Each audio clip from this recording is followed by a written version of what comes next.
오늘 우리에게 주시는 하나님의 말씀 시편 92편 12절부터 15절까지 함께 봉독합니다.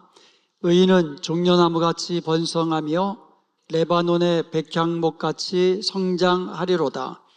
이는 여호와의 집에 심겼음이여 우리 하나님의 뜰 안에서 번성하리로다. 그는 늙어도 여전히 결실하며 진액이 풍족하고 빛이 청청하니 여호와의 정직하심과 나의 바위 되심과 그에게는 불의가 없음이 선포되리로다. 아멘. 식물이 잘 자라려면 어디에 심겨졌는지가 대단히 중요합니다. 레바논의 백향목은요, 굉장히 고급 건축 자재로 쓰이는 나무인데요. 해발 2000m까지 눈높인 높은 산에서 40m, 높이가 40m, 둘레가 10m, 그리고 곱게 자라고, 그리고 그 수명이 무려 2~3천년이나 간다고 합니다. 그리고 병충해에 강하고, 그리고 썩지를 않아가지고 성전을 건축할 때에 없어서는 안 될 그러한 중요한 건축 자재였습니다. 이렇게 귀한 백향목이라 할지라도 사막에 심겨지면 죽게 됩니다. 그래서 어디에 심겨졌느냐가 굉장히 중요해요. 그래서 시편 1편 3절에서 보면 복 있는 사람을 철을 따라 열매를 맺으며 그 잎사귀가 마르지 아니하는 시냇가에 심겨진 나무에 비유하고 있어요. 그래서 시냇가에 심겨진 나무는 철을 따라 열매를 맺는 거예요.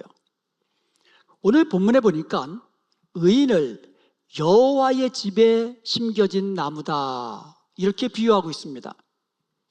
그러므로 오늘 말씀을 통하여서 하나님의 집에 심겨진 자가 어떠한 축복을 누리는지 살펴보면서 하나님께서 우리에게 주신 말씀의 은혜를 나누기를 원합니다. 첫째로, 번성하며 성장하는 축복을 누리게 됩니다. 오늘 본문 12절에 보니까 의인은 종려나무같이 번성하며 레바논의 백향목같이 성장하리로다, 이렇게 말씀하고 있습니다. 종려나무는 많은 열매를 맺는 나무예요. 한번 그림을 한번 보겠습니다. 저게 레바논의 종려나무인데요. 이스라엘 백성이 홍해를 건넌 지 3일 길을 갔는데 물을 얻지 못하자 모세를 원망했습니다. 그래서 모세는 종려나무 70주가 있는 엘림에서 물을 얻어 마시게 했습니다. 여러분, 저런 종려나무가 있는 곳이면, 사막지대에 종려나무가 있는 곳이면은 살기가 좋은 곳이거든요. 그래서 저 땅을 차지하기 위해서 고대 그 지역에 있는 사람들은 전쟁도 불사했던 거예요. 사막의 대추나무로 불리는 종려나무는요, 높이가 한 25m 정도까지 자라고요, 뿌리는 다른 나무보다 깊이 넓게 그렇게 내리는데 보통 30m까지 깊게 내린다 그래요. 그리고 옆으로는 50m까지 그렇게 넓게 퍼진다 그래요. 그래서 아주 깊고 넓게 뿌리가 퍼져 있기 때문에 땅속에서 수분을 빨아들여 공급받기 때문에 물이 없는 사막지대에서도 많은 열매를 맺을 수 있습니다. 꼭대기부터 이 열매가 그냥 다닥다닥 붙어 있어가지고 많으면 한 그루에 100kg이나 되는 열매를 맺기도 합니다. 그리고 일반 나무들은요, 수령이 오래되잖아요. 그럼 열매가 줄어들어요. 그런데 그 종려나무는요, 수명이 보통 한 400년 정도 되는데 이게 늙을수록, 수령이 오래될수록 더 많은 열매를 맺는다 그래요. 그리고 죽을 때까지 열매를 맺습니다. 그래서 의인은요, 종려나무같이 번성하고 풍성한 열매를 맺는다라고 이야기하고 있어요. 여호와의 집에 심겨진 의인은 종려나무 같이 번성하고 풍성한 많은 열매를 맺음으로 하나님을 기쁘시게 하는 사람들이에요. 자, 이번에는 백향목을 보겠습니다. 이 백향목은요, 곱게 자라가지고 성전 건축에서 아주 중요한 제목이 되는 나무인데요. 저게 백향목, 레바논의 백향목 그림인데요. 앞에서 말씀드린 것처럼 레바논의 백향목은요, 혹독한 추위와 바람을 견디면서 아주 단단하고 곱게 자라가지고 한 40m 높이까지 자라납니다. 바람을 견디기 때문에 단단해지는 거예요. 그리고 그 향기는 벌레를 내쫓고 썩지를 않아가지고 최고급 건축 자재로 쓰이는 거예요. 1년에 한 1cm에서 2cm 자란다 그래요. 그러면 1cm 자란다 그러면 40m 자라면 4,000년이 되는 거고, 만약에 2cm씩 자란다 그러면 2,000년이 되는 거예요.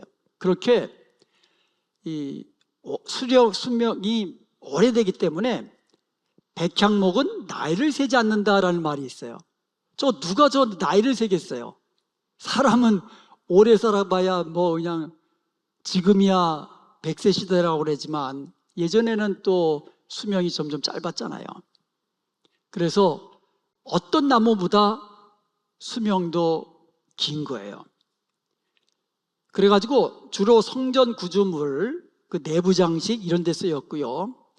열왕기상 6장 20절에 보면 백향목으로 만든 제단에 금을 입혀가지고 분향단을 만들었습니다. 그래서 분향단을 만들 때 백향목을 썼어요. 그리고 금으로, 이 정금으로 그 바탕을 이제 씌운 거죠. 원래 광야에서 성막을 만들 때는 조각목을 썼어요. 그래서 광야에서는 이동이 이제 빨라야 되고 그러기 때문에 아카시아 나무 계통의 조각목을 썼거든요. 가볍고 단단하고, 그리고 그 근처에서 또 구할 수 있으니까. 그렇지만 이 백향목은 굉장히 귀한 목재이기 때문에 성전을 건축할 때 그런 더 고급 나무 자재를 사용한 것이죠.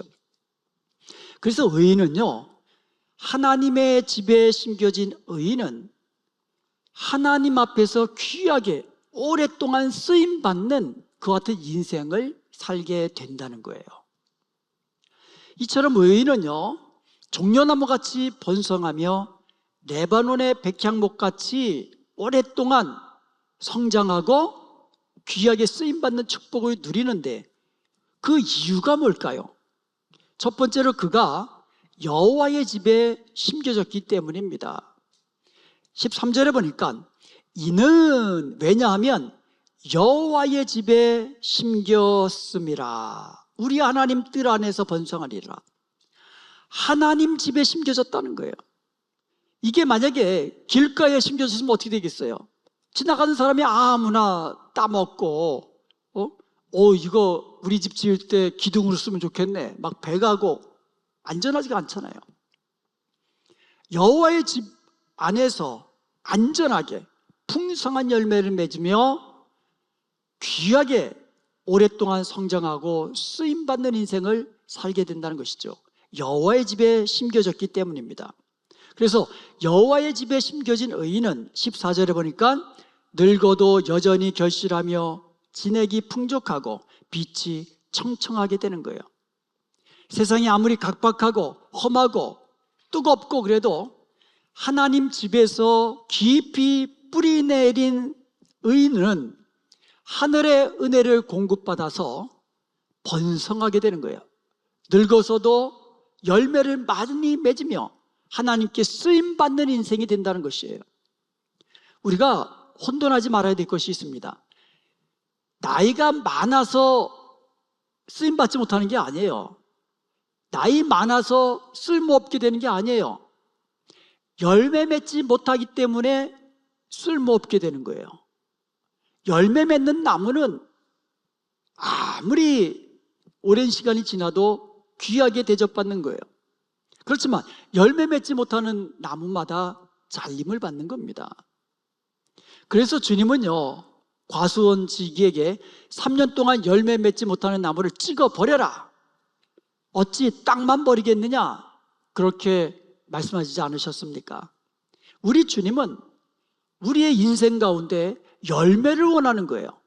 그래서 열매 맺는 인생은 늙어서도 청청하며 열매 맺으며 하나님을 기쁘시게 하면서 하나님께 쓰임받는 인생이 된다는 것이에요. 하나님의 집에 심겨진 성도는요, 세월이 지날수록 그 신앙의 뿌리가 깊어지고 넓어지는 거예요. 겉사람은 낡아지나 속사람은 강건해지고 새로워지는 것입니다. 그래서 노년에도 영적인 진액이 가득하고 후대에게 사랑으로 섬기는 모범을 보이며 여전히 기도의 열매, 인격의 열매를 맺게 됩니다.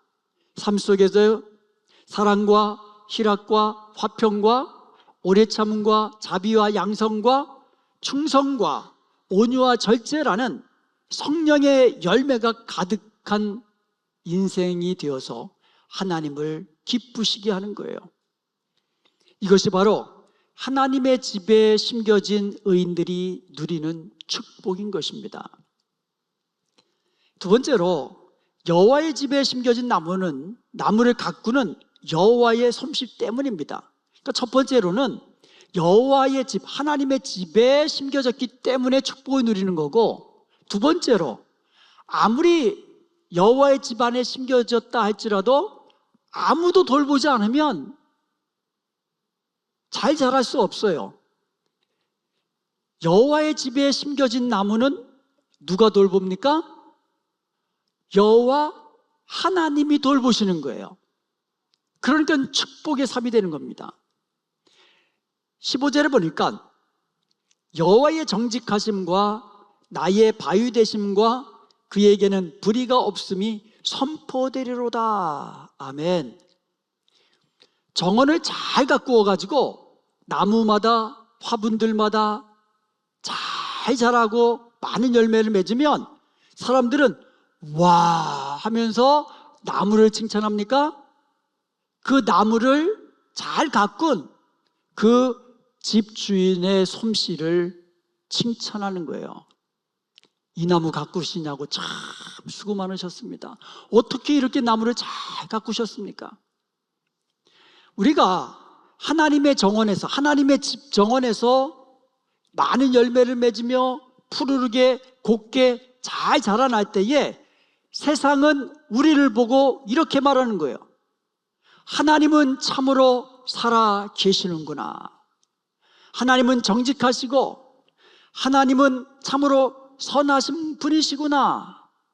이렇게 하나님을 높이고 찬송하게 된다는 겁니다. 우리가 많은 열매를 맺으며 곱게 하나님께 쓰임받는 인생을 살 때에 우리를 통하여 하나님이 살아계심과 하나님의 선하심과 하나님의 아름다우심이 세상 가운데 드러나고 찬송받게 된다는 말씀이에요. 우리의 번성과 행복은 단순히 나 혼자 잘 되는 것에 끝나지 않습니다. 우리 인생이라는 나무를 통하여 하나님의 살아계심과 아름다우심을 증명하는 것, 그것이 바로 하나님께서 우리를 하나님의 집 정원에 심으신 목적인 것입니다. 사랑하는 여러분, 시편 92편 7절에 보면 악인들은 풀같이 자라고 악을 행하는 자들은 다 흥황할지라도 영원히 멸망하리라고 말씀하고 있어요. 악인들은 풀같이 자란다고 말하는 거예요. 여러분, 잡초는요, 비만 오면 쑥쑥 자라요. 맨 땅인데 비만 며칠 오면은요 푸릇푸릇해요. 그게 다 풀이에요. 잡초예요. 하지만 악인은 열매가 없습니다. 막 그냥 번성하는 것 같은데 열매는 없는 거예요.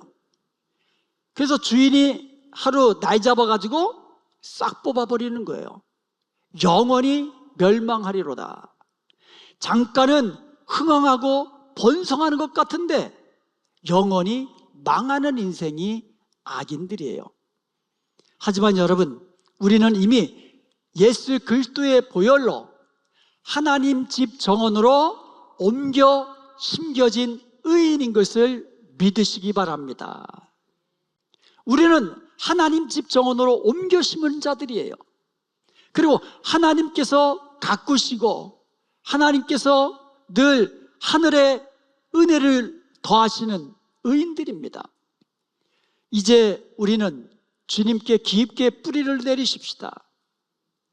예배와 찬송을 통하여 하나님을 가까이 하고 말씀의 양분을 먹고 기도의 수분을 충분히 날마다 빨아들이십시다.